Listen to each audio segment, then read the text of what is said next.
ஸ்கந்த புராணம்.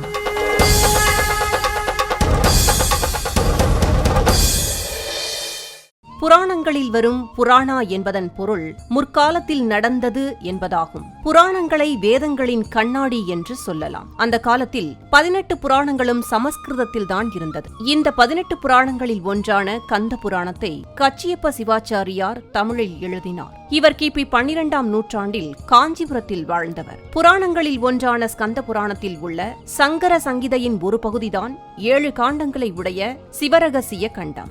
அதிலிருந்துதான் கச்சியப்ப சிவாச்சாரியார் தமிழில் கந்த புராணம் என்னும் நூலை இயற்றினார். வடமொழி தென்மொழி என இரு மொழிகளிலும் வல்லவராக இருந்த கச்சியப்பரின் கனவில் முருகன் தோன்றி தமிழர்கள் கந்த புராணத்தின் பெருமையை தமிழில் படித்து ஆனந்திக்கும் வண்ணம் இந்த புராணத்தை இயற்ற ஆணையிட்டார். தன்னால் முடியுமா என்று தயங்கிய கச்சியப்ப சிவாச்சாரியாருக்கு கந்தபுராணத்தின் முதல் அடியான திகட சக்கரம் செம்முகம் ஐந்துளான் என்னும் பதங்களை அசரரியாக முருகப்பெருமானே எடுத்துக் கொடுத்தாராம். திகட சக்கரம் என்றால் திகழ் தசக்கரம் என்று பொருள். திகழ்கின்ற 10 கரங்களை உடையவன், செம்முகம் 5 உடையவன் என்று விநாயக பெருமானை குறிப்பிடுகிறது இந்த வரி. அதையே தொடக்கமாக கொண்டு கச்சியப்பர் பாடத் தொடங்கினார். திகட சக்கரம் செம்முகம் ஐந்துளான் சகட சக்கர தாமரை நாயகன் அகட சக்கர விண்மணி யாவுரை விகட சக்கரன் மெய்ப்பதம் போற்றுவோம்.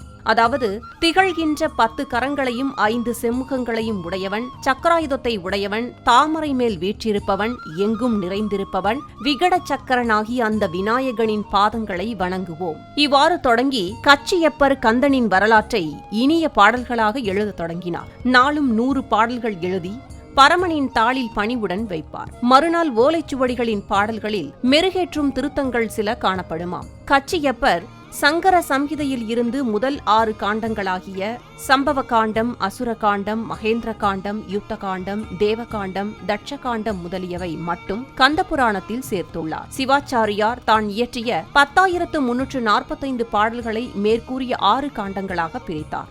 நூலை இயற்றி முடித்த பின் அரங்கேற்றத்துக்கு ஏற்பாடு செய்யப்பட்டது. அரங்கேற்றத்தின் போது இறைவனை வணங்கி திகட சக்கரம் என்ற அந்த பாடலை அவர் வாசித்ததும் ஒரு புலவர் திகட சக்கரம் என்றால் என்ன என்று கேட்டார். திகழ் தசக்கரம் என்று பொருள் என்றார் கச்சியப்பர். ழகரமும் தகரமும் சேரும் போது தகரமாக மாறும் சந்தி இலக்கண முறை தொல்காப்பியத்தில் அல்லது பின்வந்த இலக்கண நூல்களில் இல்லை என்று புலவர்கள் வாதிட்டனர். ஆகவே கந்த புராண அரங்கேற்றம் அப்படியே நின்றதாம். அன்று இரவு அவர் கனவில் மீண்டும் முருகன் வந்தான். நாளை அந்த புலவரின் சந்தேகம் சரியான முறையில் தீர்க்கப்படும் என்றான். மறுநாள் அரங்கேற்றம் தொடர வேண்டிய நேரம் வந்தது. புலவர் ஒருவர் சபையில் கையில் வீரசோழியம் என்ற நூலுடன் நுழைந்து அந்த நூலின் சந்தி படலத்தில் 18வது செய்யுளில் திகட சக்கரம் என்று தொடரும் இலக்கண விதி இருக்கிறது என்று எடுத்துரைத்தார். திகழ் கூட்டல் தசக்கரம் திகட சக்கரம் என்பதற்கான இலக்கணம் அங்கே குறிப்பிடப்பட்டிருந்தது. திருப்தியடைந்த புலவர்கள் திரும்பி பார்த்தால் வந்த புலவரை காணவில்லை. அவையினர் இலக்கண பிழை உள்ளதாக சொன்னவர்களின் சந்தேகத்தை தீர்க்க கச்சியப்பரின் காவியத்துக்கு முதலடி எடுத்துக் கொடுத்த முருகனே நேரில் வந்தது புரிந்து மெய்சிலிர்த்து போனார்கள். இதற்கு பிறகு நூல் சிறப்பாக அரங்கேறியது. அரங்கேற்றி முடிக்க ஓராண்டு ஆனதாம். குமரக்கோட்டத்து பிரபுக்கள் கச்சியப்ப சிவாச்சாரியாரை கந்த புராண நூலோடு பல்லக்கில் ஏற்றி சிறப்பித்து மகிழ்ந்தனர். முருகப்பெருமானின் பெருமைகளை சொல்லும் புராணம்தான் கந்த புராணம். எதிரிகளின் ஆற்றலை வற்றச் செய்பவன்தான் முருகன். 6 திருமேனிகள் சேர்ந்து ஓருருவாய் நின்றவன் அவன். இந்த கந்தனே ஆன்மாக்களுக்கு பற்றுக்கோடாய் விளங்குகிறான்.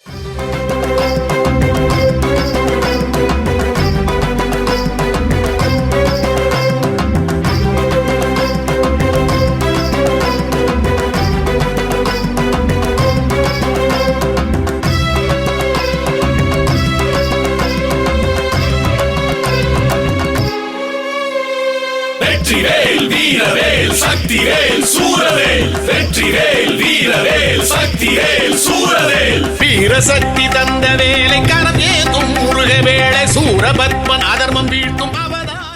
இந்த புராணத்தில் வரும் சூரபத்மன் ஆணவமலம், சிங்கமுகன் கண்மமலம், தாரகாசுரன் மாயமலம். கந்தனின் திருக்கைவேல் ஞானம், ஞான பண்டிதனாகிய கந்தவேல் மும்மலங்களையும் அழைத்து தேவர்களை காத்தருளினார் என்பதுதான் கந்த புராணத்தின் உட்பொருள். முருகப்பெருமான் அசுரர்களான சூரபத்மநாதியோரை வதம் செய்த திருவிளையாடலே நாம் கந்தசஷ்டி விரத விழாவாக கொண்டாடுகின்றோம்.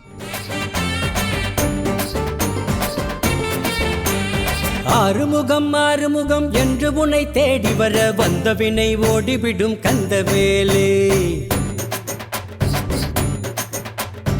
ஆறுமுகம் என்று உன்னை தேடி வர வந்த வினை ஓடிவிடும் கந்தவேலே.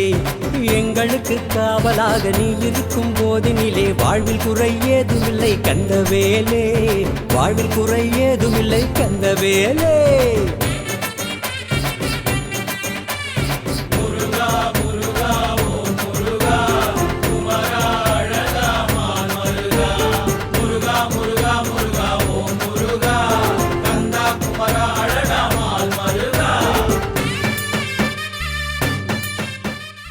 சூரபத்மன் ஆணவமலம் கொண்டவன், தாரகாசுரன் மாயமலம் உடையவன், சிங்கமுகன் கண்மமலத்தின் வடிவம். இவர்களை ஞானம் என்கின்ற முருகனது வேல் வெல்கிறது.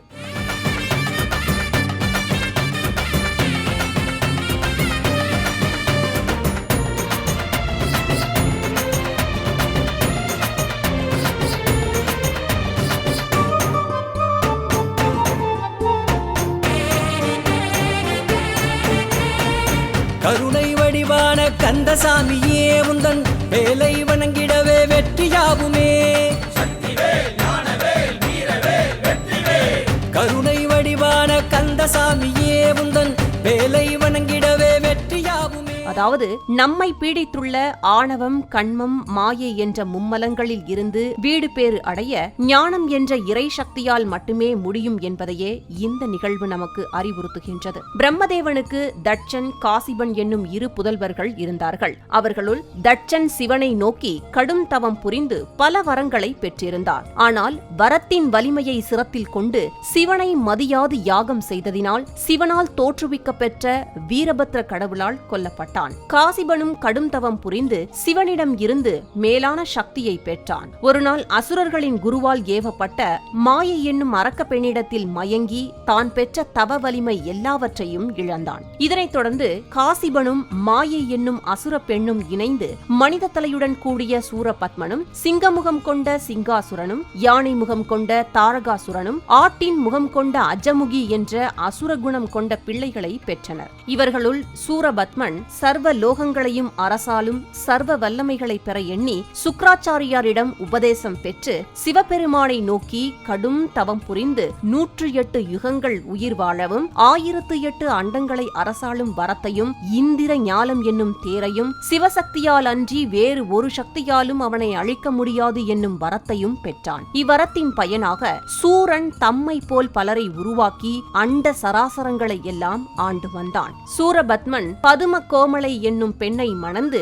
வீரமகேந்திரபுரியை ராஜதானியாக கொண்டு ஆண்டு வரும் காலத்தில் அவனுக்கு பதும கோமலை மூலம் பானுகோபன், அக்னிமுராசுரன், ரணியன், 10 தலைகளை கொண்ட வஜ்ரபாகு ஆகிய 4 புதல்வர்களும் வேறு மனைவியர் மூலம் 3000 பேரும் பிறந்தனராம். இவர்களுடன் இன்னும் 120 பிள்ளைகள் இருந்ததாகவும் கூறப்படுகின்றது. சூரபத்மன் தாம் பெற்ற வரத்தின் வலிமையினால் ஆணவம் மிகுந்து கர்வம் கொண்டு இந்திரன் மகனான சயந்தன் முதலான தேவர்களை சிறையில் இட்டு சித்திரவதை செய்து அதர்ம வழியில் ஆட்சி செய்து வந்தான். அசுரர்களின் இக்கொடுமைகளை தாங்க முடியாத தேவர்கள் சிவனிடம் சென்று முறையிட்டனர். தேவர்களை காப்பாற்ற திருவுள்ளம் கொண்ட சிவபெருமான் சூரபத்மன் முதலான பலமிக்க அசுரர்களை அழிக்கும் சக்தி படைத்த 6 முகனை அவதரிக்கச் செய்தார். அதாவது தேவர்களை துன்பத்தில் இருந்து காப்பாற்றும் நோக்குடன் சிவன் தனது நெற்றிக்கண்ணை திறக்க 6 தீப்பொறிகள் வெளிப்பட்டன. அவற்றை வாயு பகவான் ஏந்தி சென்று சரவண பொய்கையில் மலர்ந்திருந்த தாமரை மலர்களின் மீது சேர்த்தான். அந்த தீப்பொறிகள் 6ம் உலகின் பொன்னெல்லாம் உருக்கி வார்த்ததென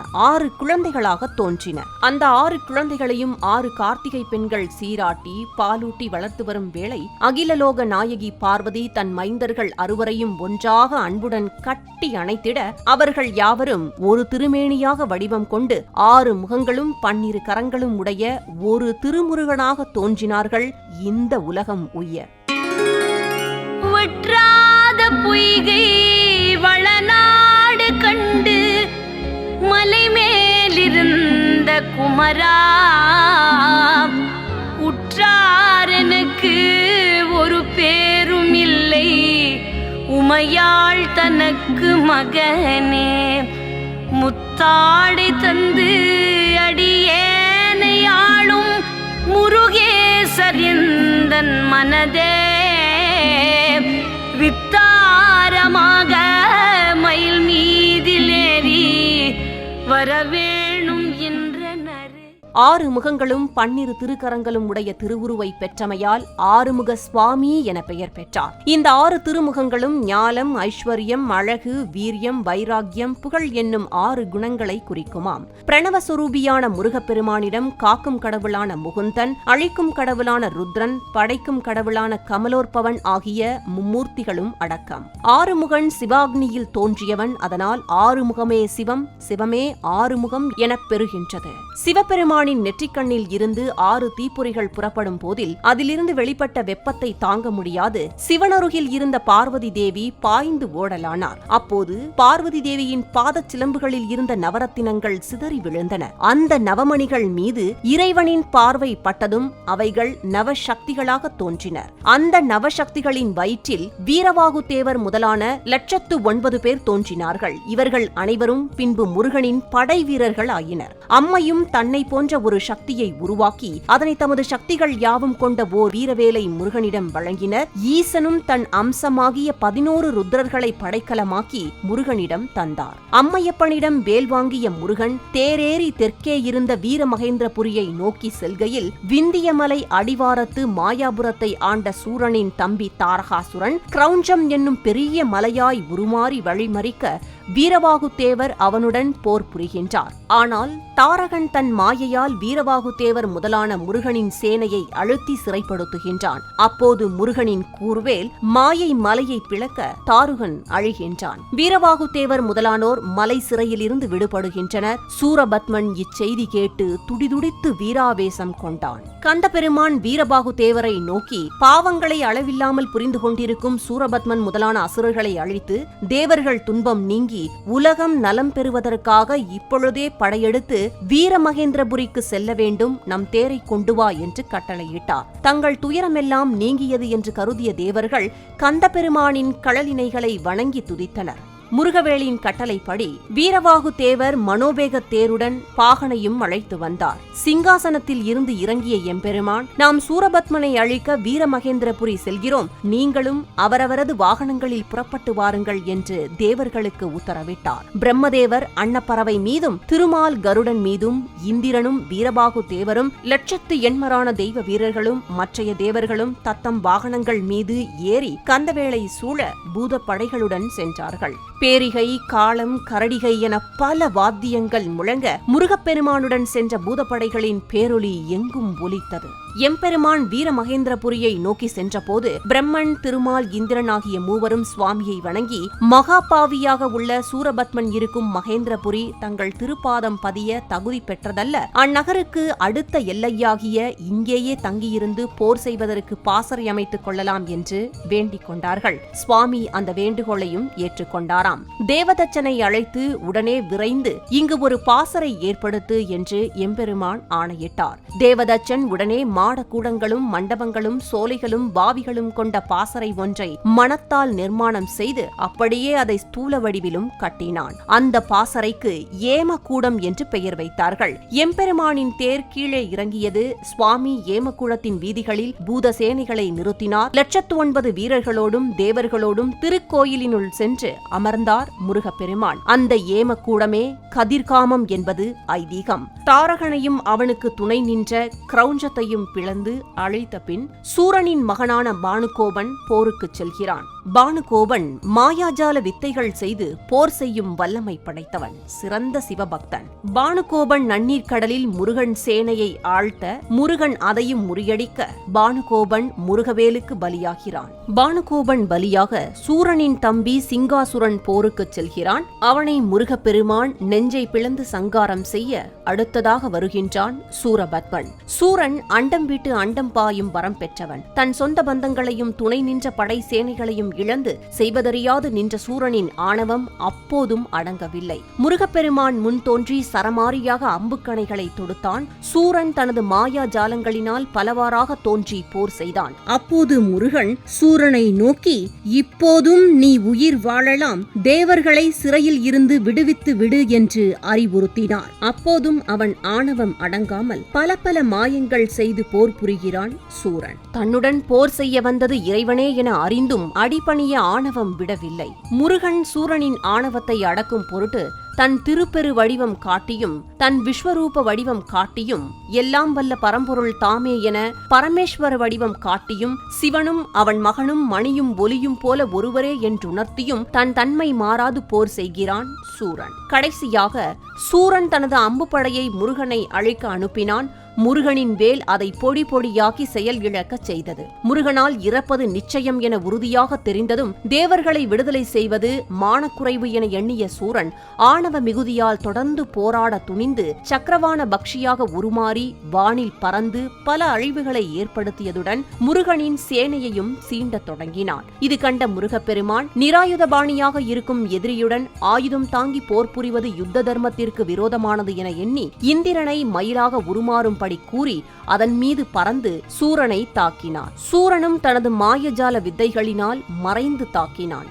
இறுதியாக முருகப்பெருமான் எய்திய வேலானது அவன் சென்ற இடமெல்லாம் துரத்தி சென்று கடைசியாக நடுக்கடலடியில் மாமரமாய் மாறுவேடத்தில் நின்ற சூரனை நீரினுள் சென்று மாமரத்தை இருகூறாக்கி சூரனை சங்காரம் செய்தது. ஆணவம் அழிய பெற்ற சூரன் தம் தவறை உணர்ந்து தன்னை மன்னித்து ஏற்றுக்கொள்ளும்படி மன்றாடி முருகனை வேண்டி நிற்க அவன் மேல் இரக்கம் கொண்டு பிளவுபட்ட மாமர பாதிகள் இரண்டையும் முருகன் தன் அருளால் சேவலாகவும் மயிலாகவும் மாற்றி மயிலை வாகனமாகவும் சேவலை கொடியிலும் தன்னுடன் பிணைத்துக் கொண்டார். முருகனின் ஆணைப்படி வருணன் வீரமகேந்திரபுரியை கடலுக்கு அடியில் மூழ்கடிக்க போர் நிறைவடைகிறது. வெற்றி வீர திருமகனாய் முருகப்பெருமான் சூரனுடன் போர் புரிந்து அவனது ஆணவத்தை அடக்கி ஆட்கொண்ட இறுதி நாள் ஷஷ்டி என்பதால் இந்நாள் பெரும் விழாவாக முருக பக்தர்களால் கொண்டாடப்படுகிறது. ஐப்பசி திங்கள் சதுர்த்தசி திதியில் வளர்பிறை பிரதமை முதல் ஷஷ்டி வரை 6 நாட்களும் கந்தபெருமானை நினைத்து வழிபட்டு விரதம் அனுஷ்டிக்கப்படுகின்றது.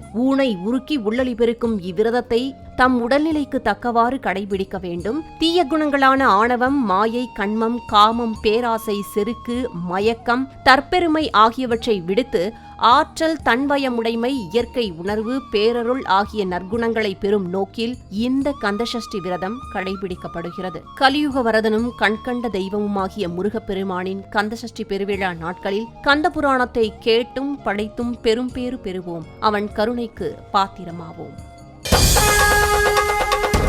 கந்த புராணம்